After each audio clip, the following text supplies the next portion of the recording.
Boa noite a todos, graça e a paz de Jesus. Nós vamos ler a palavra de Deus nessa noite no livro do Eclesiastes, o capítulo 9. Eclesiastes, o capítulo 9, a partir do verso de número 7.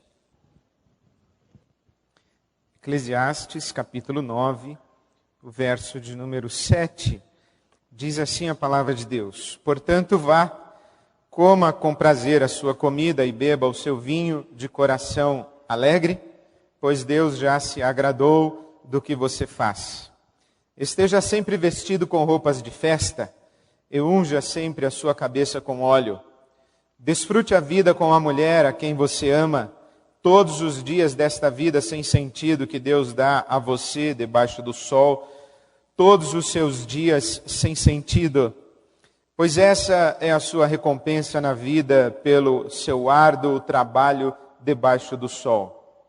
O que as suas mãos tiverem que fazer, que o façam com toda a sua força, pois na sepultura para onde você vai, não há atividade nem planejamento, não há conhecimento nem sabedoria. Percebi ainda outra coisa debaixo do sol. Os velozes nem sempre vencem a corrida. Os fortes nem sempre triunfam na guerra. Os sábios nem sempre têm comida. Os prudentes nem sempre são ricos. Os instruídos nem sempre têm prestígio, pois o tempo e o acaso afetam a todos. Além do mais, ninguém sabe quando virá a sua hora.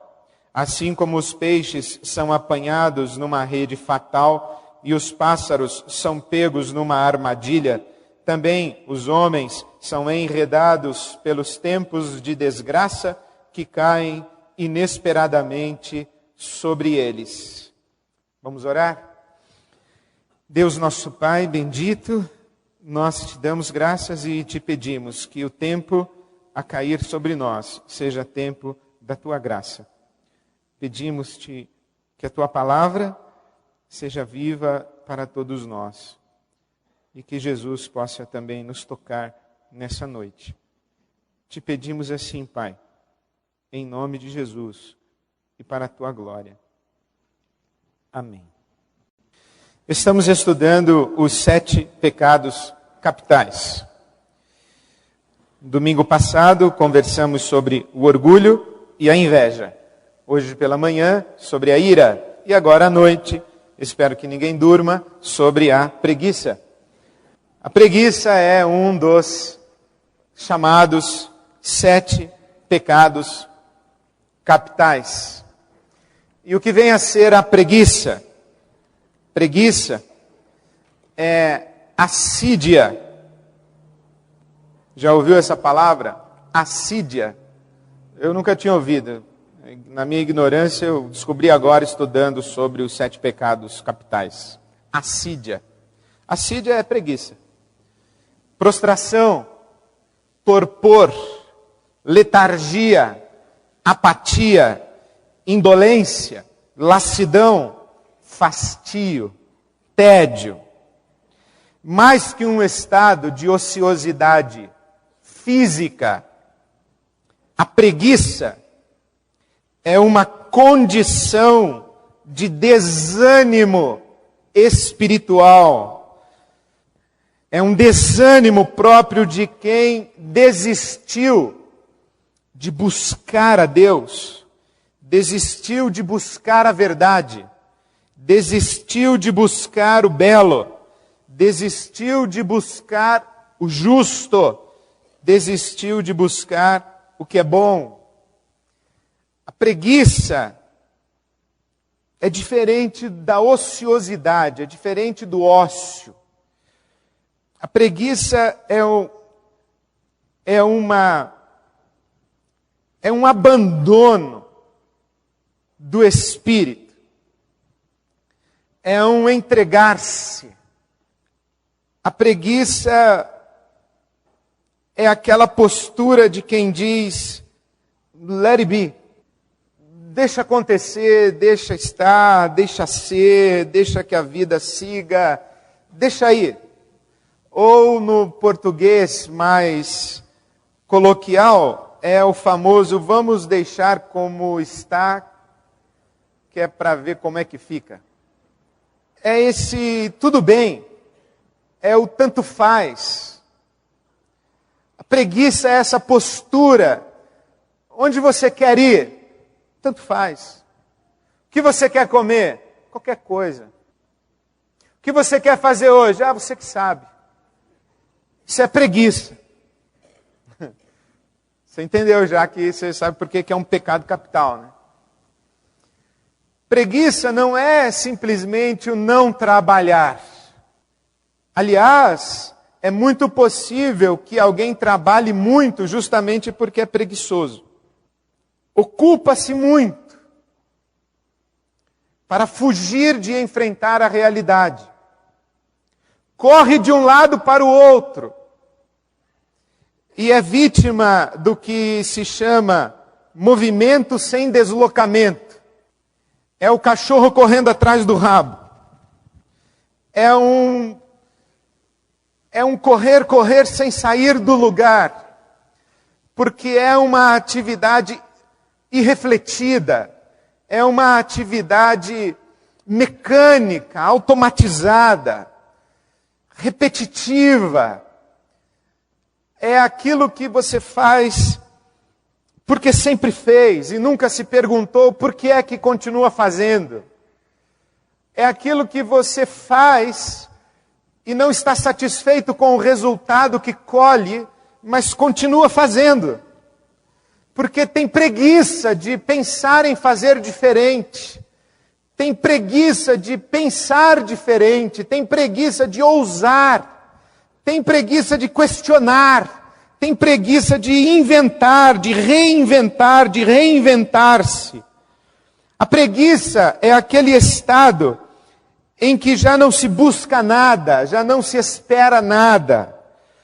A preguiça é chamada de demônio do meio-dia, porque nos assola, mesmo quando o tempo de trabalhar é pleno.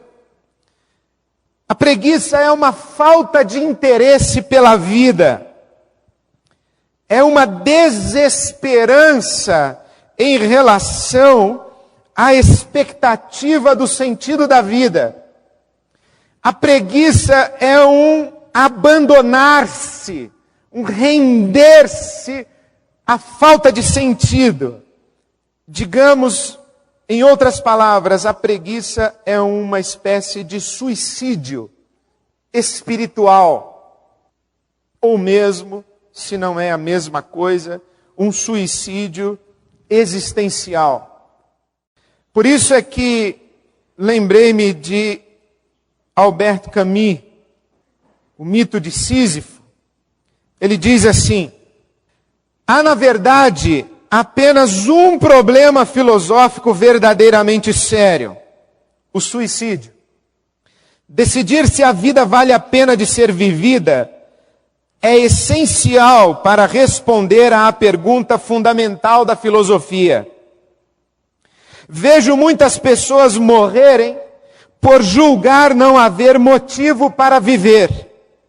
Paradoxalmente, vejo outros serem mortos por causa de ideias ou de ilusões que lhes dão prazer para viver. As coisas consideradas uma razão para viver são uma excelente razão para morrer. Em consequência, concluo que de todas as perguntas, a razão de viver é a mais urgente. E eu penso que concordo com Camus.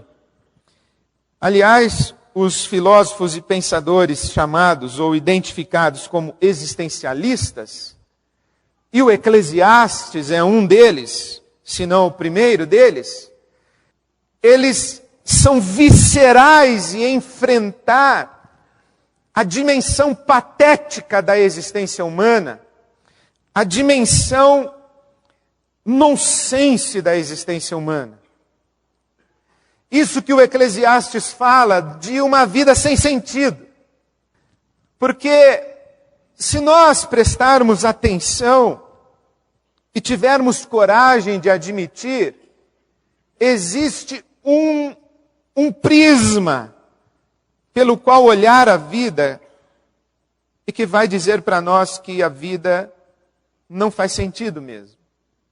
Isto que o Eclesiastes disse aqui, assim como os peixes são apanhados numa rede fatal, os pássaros são pegos numa armadilha, também os homens são enredados pelos tempos de desgraça que caem inesperadamente sobre eles. Isto é cruel para nós. É cruel nós nos darmos conta de que a vida pode nos escapar das mãos num piscar de olhos, num estalar de dedos. É cruel essa constatação do Eclesiastes, que, diga-se de passagem, considero um dos mais extraordinários livros da Escritura Sagrada, porque eu honestamente desconheço um religioso cristão que tenha coragem de dizer o que o Eclesiastes disse. Os velozes nem sempre vencem a corrida, os fortes nem sempre triunfam na guerra, os sábios nem sempre têm comida, os prudentes nem sempre são ricos, os instruídos nem sempre têm prestígio. Até aqui, talvez, um religioso cristão vá, porque deve se render aos fatos. Todos nós conhecemos velozes que não venceram a corrida, todos nós conhecemos fortes que não triunfaram na batalha, todos nós conhecemos sábios que passaram e passam necessidades, já ouvimos falar de prudentes que não ficaram ricos, já ouvimos falar de instruídos que não tiveram prestígio. Até aqui, talvez um religioso cristão vá e subscreva, mas a última frase do versículo 11, eu arrisco dizer que não conheço um, pois o tempo e o acaso afetam a todos. Isto é patético. Esse lado da vida que o Eclesiastes coloca diante de nós, para ser mais assim verdadeiro, eu acho que eu conheço uns 2 ou 3 que subscreveriam. Acho que conheço sim, mas são raros. São raros aqueles que admitem que nós todos estamos sob o acaso e sob a aleatoriedade. Que vivemos num mundo onde há muita coisa que acontece para a qual não há explicação, não há sentido. Nós vivemos num mundo contingente. O que é uma contingência? Uma contingência é algo para o que não existe propósito, para o que não existe razão, que tanto faz acontecer ou não acontecer, que tanto faz ter acontecido ou deixar de acontecer. Isso é uma contingência. E quando nós estamos especialmente diante da tragédia, do sofrimento, da dor, e especialmente do meu lado como pastor, eu ouço muito essa pergunta: por quê? Para quê? O que Deus quer com isso? Por que Deus fez isso?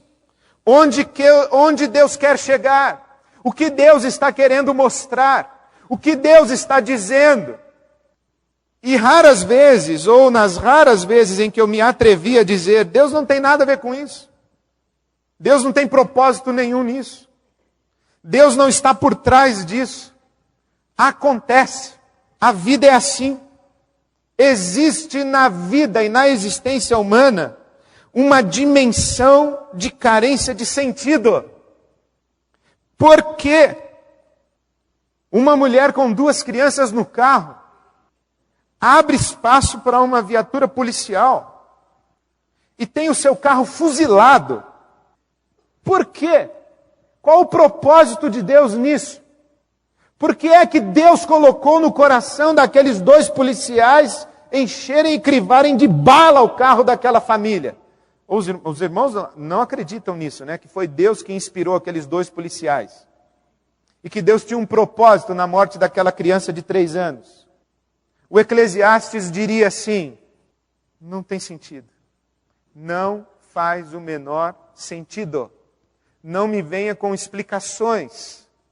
Se é que existem explicações, estão além de qualquer mínima possibilidade de nossas percepções e conclusões e considerações. O Eclesiastes mesmo no capítulo 7, disse no versículo 23 que se propôs a examinar, mediante a sabedoria, todas as coisas. Capítulo 7, verso 23. Ele disse: estou decidido a ser sábio, mas percebi que tudo estava fora do meu alcance. A realidade é bem distante e é muito profunda. Quem pode descobri-la? Se é que há algum sentido, está para além da minha possibilidade de percepção. Do meu lado, do meu ponto de observação, e como alguém já disse, todo ponto de vista é a vista de um ponto.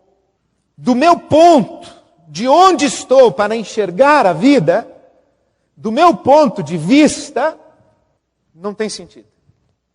A vida é cheia de contingências, porque o acaso afeta a todos. Não tem explicação. E aí o Camus se levanta e diz: então temos uma pergunta a responder. Por que é que a gente vive? A única pergunta que vale a pena realmente ser respondida é a questão do suicídio. Qual o sentido de continuar vivo? E quando alguém se embaraça nessas perguntas, é tomado pelo senso de vazio e se entrega ao sem sentido, esse alguém foi vítima da preguiça. Deixa acontecer. Deixa rolar. Deixa a vida me levar. Vida leva eu. Vida, já que eu não posso te levar, quero que você me leve. É se jogar na correnteza e deixar que a vida leve. Esse é o espírito da preguiça. Preguiçoso não é aquele que não trabalha. Aquele que não trabalha é preguiçoso. Mas não é isso que é o que está lá no fundo desse pecado capital chamado preguiça. Preguiçoso não é aquele que relaxa, que descansa, que cultiva o ócio. Não necessariamente. Esse extraordinário Peter Crift, eu não faço a menor ideia de quem seja, ele disse que a pessoa que nunca relaxa não é santa, é ansiosa, é nervosa. Então relaxar, de quando em vez dizer o que não tem remédio, remediado está. Saber a hora de, tendo trabalhado, dizer: chega, vamos dormir. Isso não é preguiça, isso é sabedoria. Porque por trás desse pecado capital chamado preguiça está essa admissão da derrota antes mesmo de começar a luta. É entregar os pontos, é jogar a toalha. Nada vale a pena, nada faz sentido. Não vale a pena lutar por nada. Isso é a preguiça. Por que a preguiça é pecado? Porque o preguiçoso abdica do privilégio e da prerrogativa de gerir a vida. Viver é um privilégio e implica responsabilidade. Deus nos delegou a responsabilidade da gestão do universo criado. É o que a teologia chama de mandato cultural. Crescei e multiplicai-vos, sede fecundos, enchei a terra e sujeitai-a, dominai-a. Fazei de tudo para afetar a realidade. O preguiçoso abre mão desse privilégio e dessa prerrogativa. Ele diz, deixa acontecer. É uma falha em nossa cooperação com Deus para que o caos tenha ordem. O mínimo que é possível de ordem no caos. O preguiçoso se recusa à redenção, ele decreta a vitória do mal. O preguiçoso cruza os seus braços para que Deus resolva sozinho. Mas o projeto de Deus nunca foi atuar sozinho. Deus tem um projeto a 4 mãos para a vida humana e para a história humana. Quais são as consequências da preguiça? A preguiça faz cair em profundo sono, e a alma indolente passará fome. Provérbios 19:15. A preguiça faz cair em profundo sono, e a alma indolente padecerá fome. Provérbios 19:15. O preguiçoso não lavrará a terra por causa do inverno, e mendigará no tempo da colheita, e nada receberá. O preguiçoso passa necessidades. O preguiçoso passa necessidades. Porque a vida é dádiva, mas é dádiva para quem planta. Nenhum ser humano pode dizer que colheu porque plantou. Vou repetir. Nenhum ser humano pode dizer que colheu porque plantou. Nenhum ser humano pode dizer que colheu porque plantou. Todo ser humano deveria dizer, eu colhi porque Deus abençoou a minha semeadura. Não porque eu semeei. Eu colhi porque Deus abençoou a minha semeadura. Porque há muita gente que planta, mas não colhe. Então ninguém diga, eu colhi porque plantei. Não. A vida é dádiva. O pão que está sobre a sua mesa, não foi você quem o conquistou. Por isso é que você deve ser grato a Deus pelo pão de cada dia. E somos gratos pelo que recebemos, não pelo que conquistamos. Quando eu conquisto, eu não sou grato, porque eu sou merecedor. Então eu não agradeço. Então eu sou grato. A vida é dádiva. O pão que está sobre a minha mesa é dádiva de Deus. Mas só é dádiva para quem semeia. Então quem não semeia, cai em profundo sono, passa fome. Segunda consequência da preguiça. A alma do preguiçoso deseja e coisa nenhuma alcança. Provérbios 13:4. A alma do preguiçoso deseja e coisa nenhuma alcança. Provérbios 13:4. Tradução do Milton Nascimento. Longe se vai, sonhando demais, mas onde se chega assim? Pergunta retórica, a resposta, lugar nenhum. Longe se vai sonhando demais, mas onde se chega assim? Lugar nenhum. Porque o preguiçoso deseja demais. Ah, se eu gostaria tanto, faz planos, imagina. Ainda mais o pessoal que cai na esparrela da autoajuda, desse negócio do segredo, fica lá só tentando atrair. Ah, meu amigo, pode ficar tentando atrair o resto da vida. Não vai alcançar nada, porque é com trabalho. Tem que arregaçar a manga e ir lá. O desejo do preguiçoso o mata, porque as suas mãos recusam trabalhar. Provérbios 21:25. O desejo do preguiçoso o mata, porque suas mãos recusam trabalhar. Eu arrisco dizer que você conhece gente que tem sonhos, os mesmos sonhos, já há 20 anos. Dava tempo de ter se formado assim, pelo menos umas 3 vezes na faculdade que quer fazer. Sendo mau aluno. Em 20 anos o cara se forma 3 vezes. Sendo mau aluno.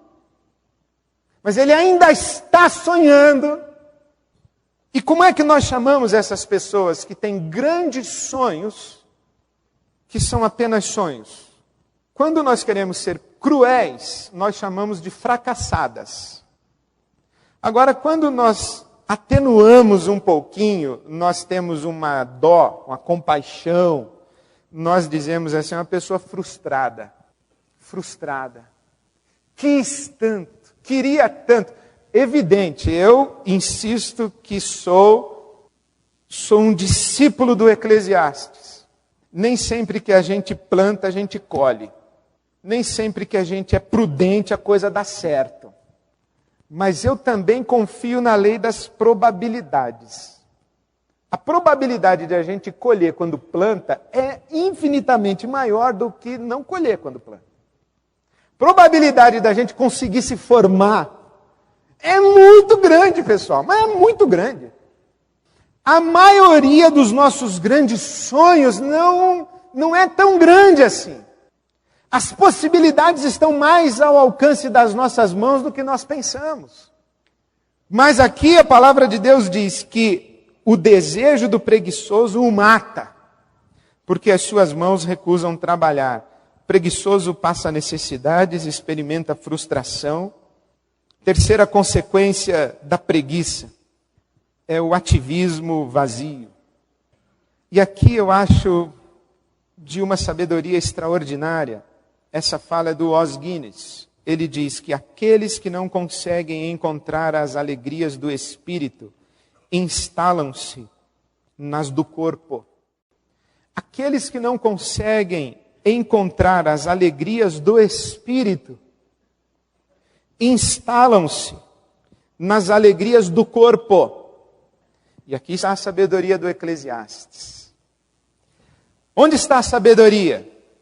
Comer com prazer a sua comida e beber o seu vinho, desfrutar a vida com a mulher que você ama ou com o homem que você ama, fazer o seu trabalho. É isso que o Eclesiastes recomenda para nós. Ele não está recomendando para nós nada extraordinário, ele está recomendando para nós o trivial, o corriqueiro. Porque a grande sabedoria é nós encontrarmos no que é corriqueiro o que está para além. É encontrar o que é transcendente naquilo que é aparentemente banal.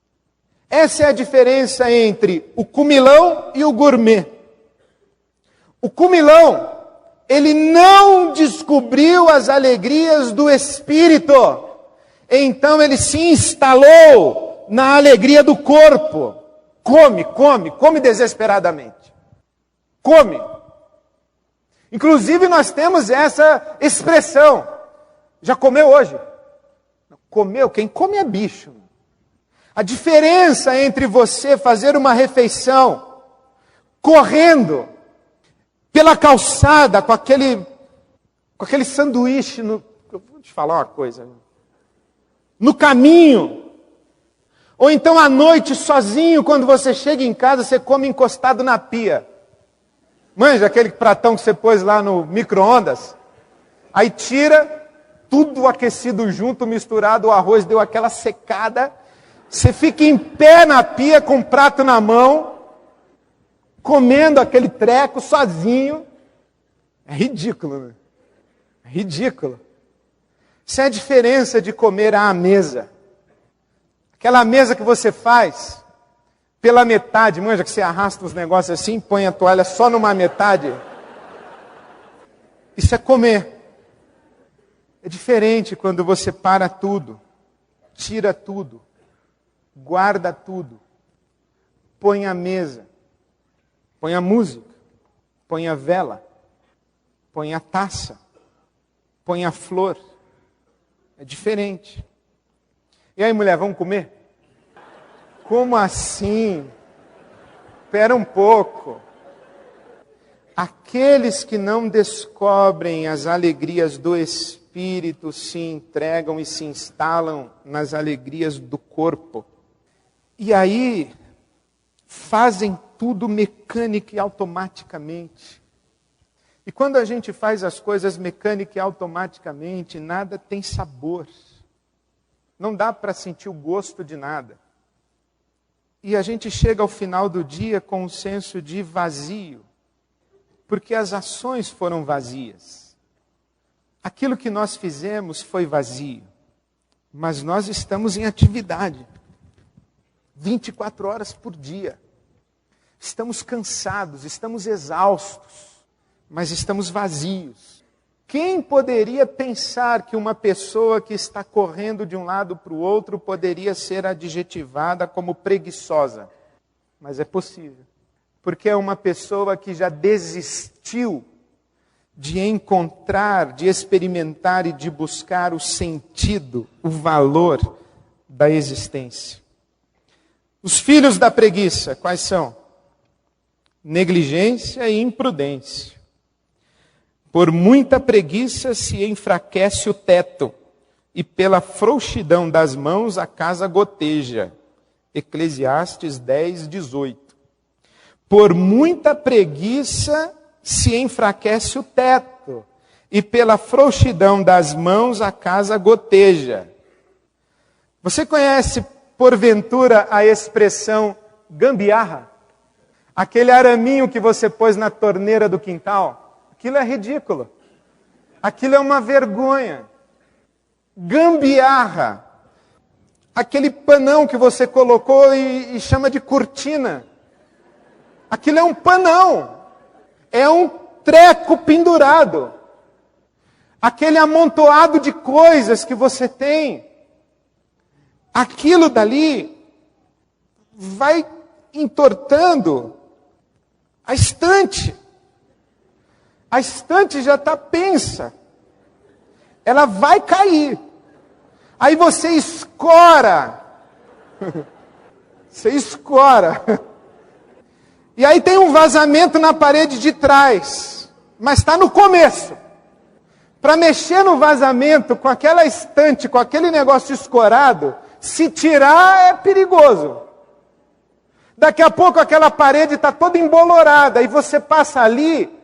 Já tem 10 anos que a parede está embolorada. Aí eu vou na sua casa e falo, nossa, isso aqui é um lixo. Como é que alguém vive num negócio desse? Porque não se dá conta. Não se dá conta. Eu vou dizer para você uma coisa, eu já entrei em alguns automóveis, que eu vou te falar uma coisa.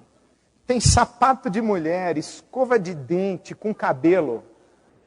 Ó, eu tenho certeza que você vai sair daqui, você vai abrir o seu porta-mala para dar uma olhada.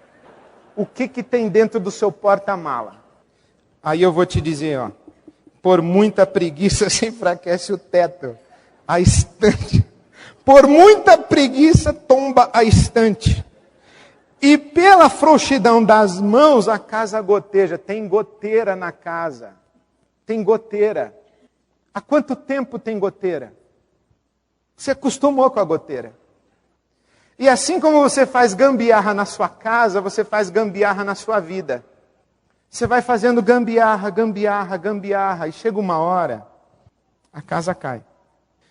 Filho da preguiça, cinismo, descrença, desesperança, ceticismo.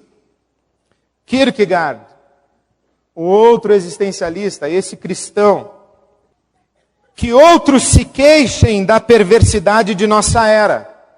Minha queixa é apenas essa. Ela é desgraçada, pois lhe falta paixão. Eis a razão pela qual minha alma sempre se volta para o Antigo Testamento e para Shakespeare, disse Kierkegaard. Sinto. Eles falam de seres humanos. Eles odeiam. Eles amam. Eles assassinam seus inimigos. Eles amaldiçoam os seus descendentes por todas as gerações. Enfim, eles pecam. Em outras palavras, eles fazem alguma coisa. Eles são interessantes. Eles têm história para contar. Matei um cara. Davi. Davi, conta uma história. Tive um caso, matei o marido dela. Que é isso, Davi? Você ficou louco? Fiquei. Mas voltei ao juízo porque o profeta pôs o dedo na minha cara, eu voltei ao juízo e eu estou me penitenciando desse negócio até hoje. Mas é interessante essa leitura do Kierkegaard. Falta paixão à nossa era. Por exemplo, eu fico impressionado com esse negócio da seleção brasileira. Toma de 2, não, é eliminatória, pode. Aí toma de 4, não, é jogo amistoso, pode. Aí toma de 5, não, na Copa América pode. O que não pode é na Copa do Mundo. Aí chega na Copa do Mundo, a França vai lá e pau! Por quê? Porque pode aqui, pode aqui, pode aqui, pode aqui. Quando não pode, acontece também. Por quê? Porque vai deixando. Vai deixando, falta paixão. Nunca pode. É sempre o melhor. Sempre o máximo. O Kierkegaard diz, falta paixão. Sabe o que é isso aí? É preguiça. Preguiça. Preguiça. Indolência. Ociosidade. Vagabundagem. Paulo apóstolo disse, quem não trabalha, que também não coma. Essa é boa. Segunda carta de Paulo aos Tessalonicenses, capítulo 3, versículo 10. A razão ali era outra. O pessoal lá não queria trabalhar porque acreditava que Jesus ia voltar.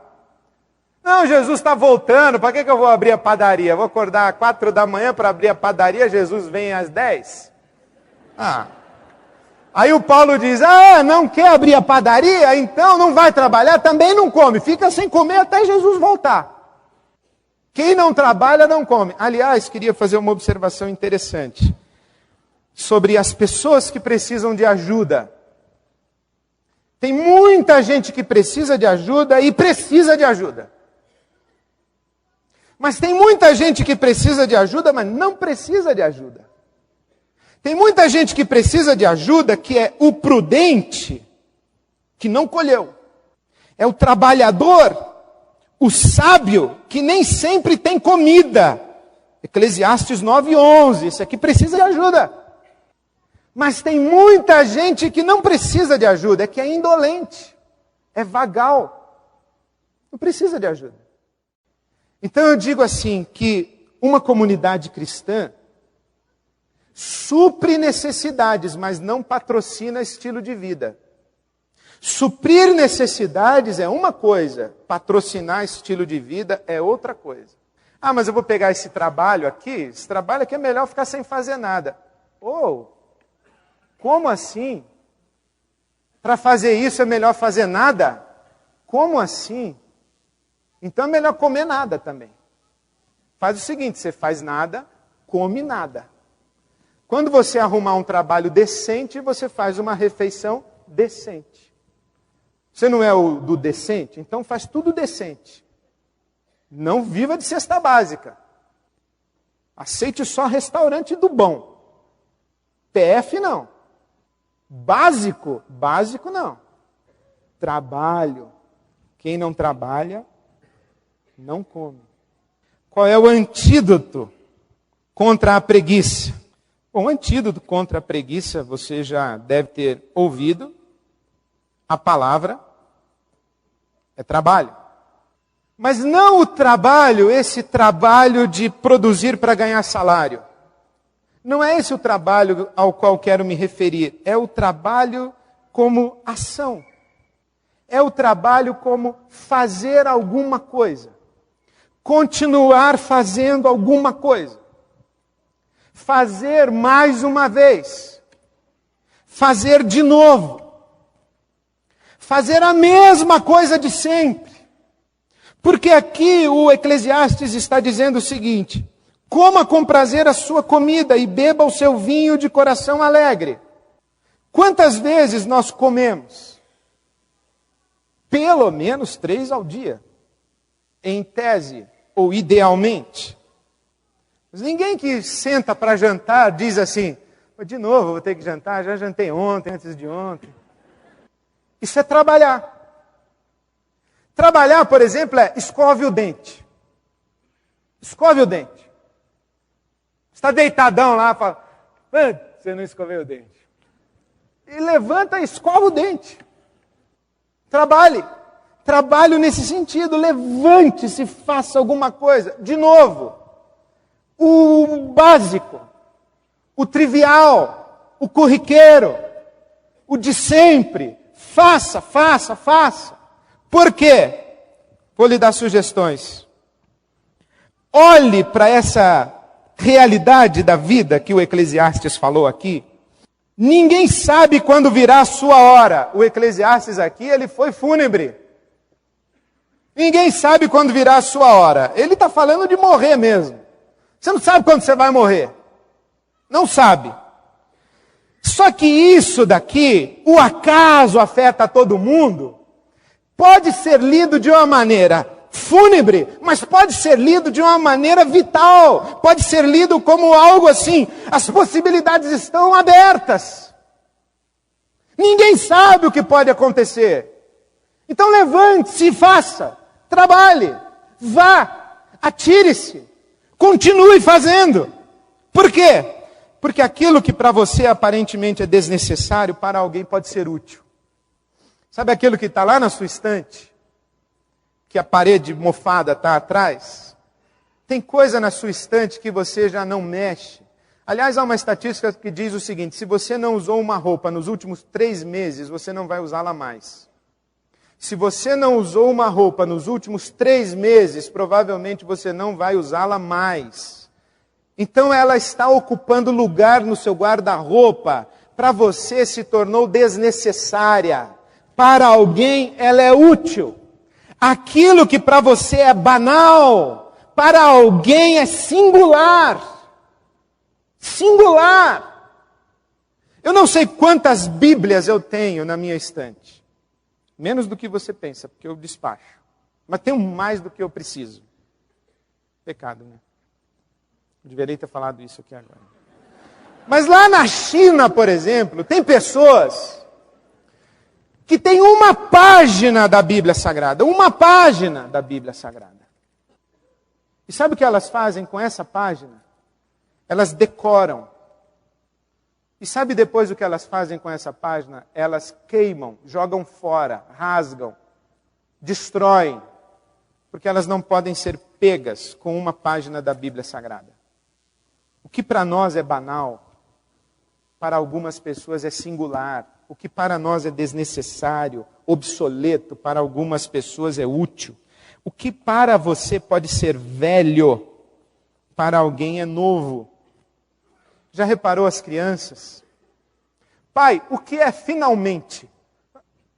Como assim, finalmente? Como o que é finalmente? Sim, uma criança não sabe o que significa finalmente. Quando você explica para ela, finalmente, quer dizer o seguinte, aí você explica. Não vou explicar para você que você já sabe. Finalmente? Pai, o que é bússola? Pai, o que é catavento? Pai, o que é mariposa? Para criança é novo. É novidade. Para nós é velho.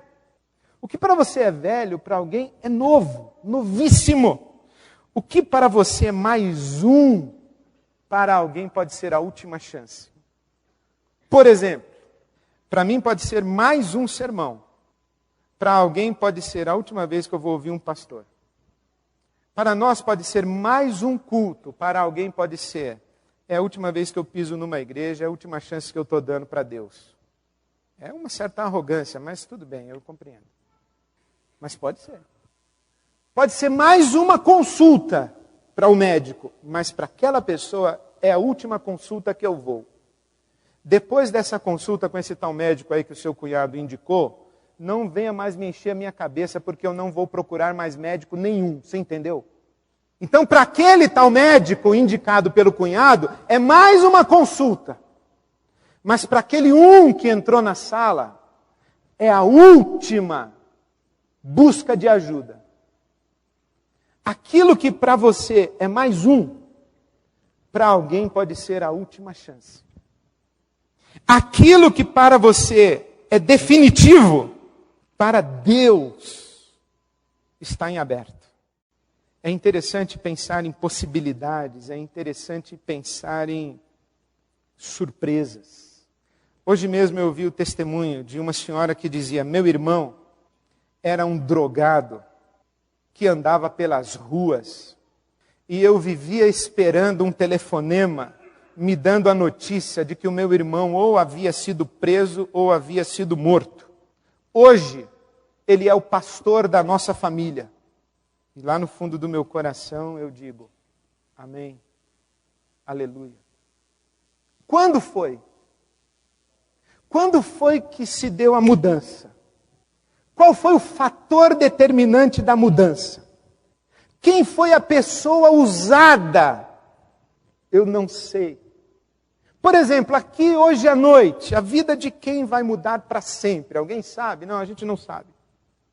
A gente não sabe.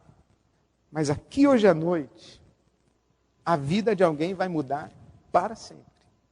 As pessoas me encontram e dizem assim, pastor, lembra que o senhor disse assim, assim, assim, assim? Eu quase que pergunto, eu? Pastor, aquilo que o senhor falou, quando o senhor falou aquilo, Deus respondeu para mim uma oração que eu já fazia havia 20 anos. Ou se eu soubesse... Imagina eu subir no púlpito e falar assim, atenção você que está orando, há 20 anos Deus vai responder a sua... Não sei, não sei. Pensar em possibilidades. Eu acho extraordinária a história bíblica de Davi. E o que acho mais extraordinário na história bíblica de Davi é que ele sai de casa para buscar no campo de batalha notícias a respeito dos seus amigos, dos seus irmãos. E levar um danoninho que a mamãe mandou para os irmãozinhos lá na guerra. Quando ele chega lá, ele ouve um gigante gritando, tem homem aí? Ele diz, tem eu. Vai lutar com o gigante. Ganha, porque nem sempre os fortes são vencedores na batalha. Ele vence o gigante. Volta na biga do rei, ao lado do rei. Entra na cidade com a mulherada cantando. Saul matou 10.000 e Davi matou milhares. E ele fala, sou eu esse cara. A mãe preocupada que o filho não voltava do campo de batalha. Daqui a pouco a mãe vê o Jornal Nacional entrando o filho junto com o rei Saul. Falou, o que aconteceu? É o nosso filho lá, olha lá. Sabe por quê? Porque a vida está em aberto. Você não sabe se você hoje à noite vai encontrar uma pessoa que você não via há 15 anos. Você vai reencontrar hoje à noite aqui. Você não sabe. Você não sabe as oportunidades que estão aí, as portas que podem se abrir. Em outras palavras, nós devemos viver com um senso de urgência e com uma profunda convicção que diz assim, ainda não acabou. Ainda não acabou. O melhor está por vir. Você olha para o seu marido e fala, isso aí não tem jeito mais não, pastor. Não jogue a toalha. Não diga, não tem mais jeito. Ainda não acabou. Quando você se entrega, isso daí é que é o pecado capital da preguiça. Você está sendo irresponsável com você, com seu marido, com a sua esposa, com seu filho, com seu amigo. Você está sendo irresponsável com a vida. Você está sendo irresponsável. Você está morrendo antes de morrer. Não desista. Não pare de trabalhar. Continue fazendo. Eu já fiz uma vez, então faça de novo. Mas eu já orei, então ore de novo. Mas eu já disse, então diga de novo. Mas eu já fiquei calado, então cale-se mais uma semana. Vai tentando, o que você puder. Só não desista. Não desista. Continue trabalhando, porque quando a gente joga a toalha, a gente morre antes do tempo. Termino lhe dando uma frase. Tem gente que morre vivendo. E tem gente que vive morrendo. Quando eu morrer, eu quero estar vivo. Bobo, né? Claro, idiota, você vai estar vivo quando morrer. Só pode morrer se estiver vivo, não é verdade. Tem gente que morre, mas já havia morrido 10 anos antes. 15 anos antes. Tem gente que morre antes, sabe quando morre? Quando desiste, quando se entrega, quando dá por encerrado aquilo que Deus não disse que havia acabado. Não desista, não jogue a toalha, não se entregue, trabalhe, levante-se, faça de novo, mais uma vez, a mesma coisa. Tente outra alternativa, reflita, questione, pergunte, insista, bata na porta, telefone, atenda ao telefone, acorde e diga, ainda não acabou, o melhor está por vir. Ajoelhe-se, ore a Deus e levante-se e vá trabalhar. Vamos orar ao Senhor. E eu queria fazer um apelo nada assim politicamente correto. O meu apelo de hoje à noite é, eu havia desistido e hoje decido levantar, sacudir a poeira e clamar a Deus de novo e voltar à luta de novo. Eu havia desistido, mas hoje à noite eu decido me levantar, clamar a Deus mais uma vez e me comprometer ao trabalho mais uma vez.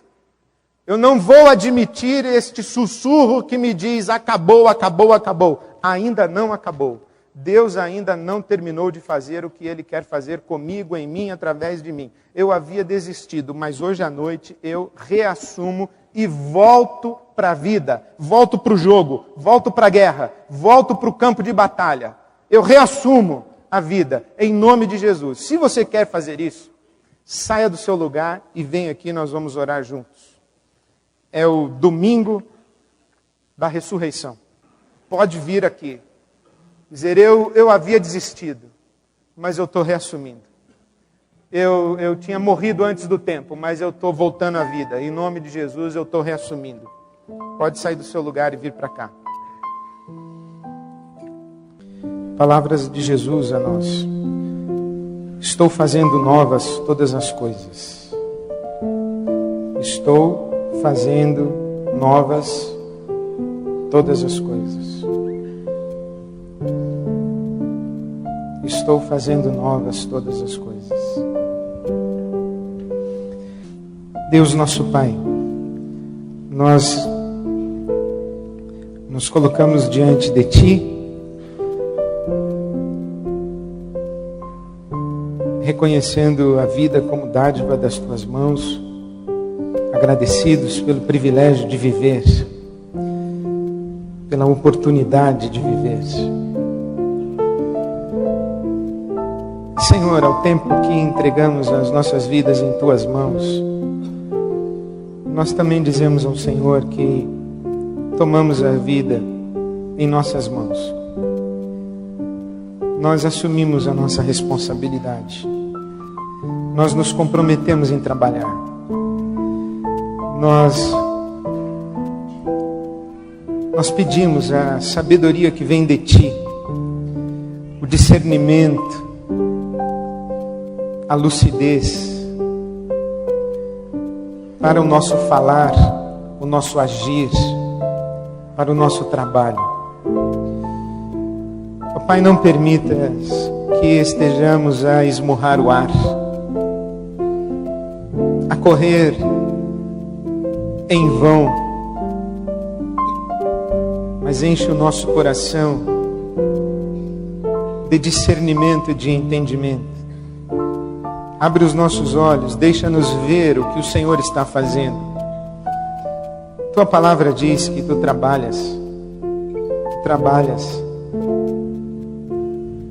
Dá-nos ver o Teu trabalho e dá-nos o privilégio de cooperar contigo, de trabalhar contigo.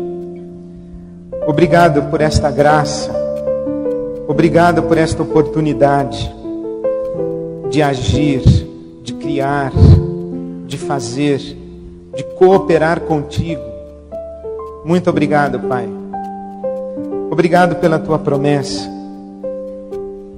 Quando a Tua palavra nos diz que Tu estás fazendo novas todas as coisas, a começar de agora, e um dia serão absolutamente novas, plenamente novas, perfeitamente novas.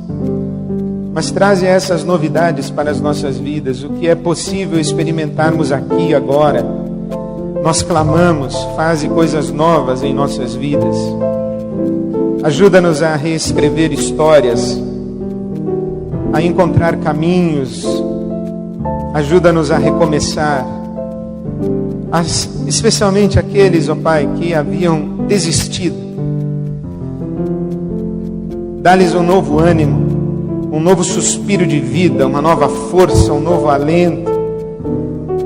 Derrama, Senhor, nova alegria, novo contentamento, nova consciência, novos olhos, para que vejam tudo novo, tudo de maneira nova, com um novo coração.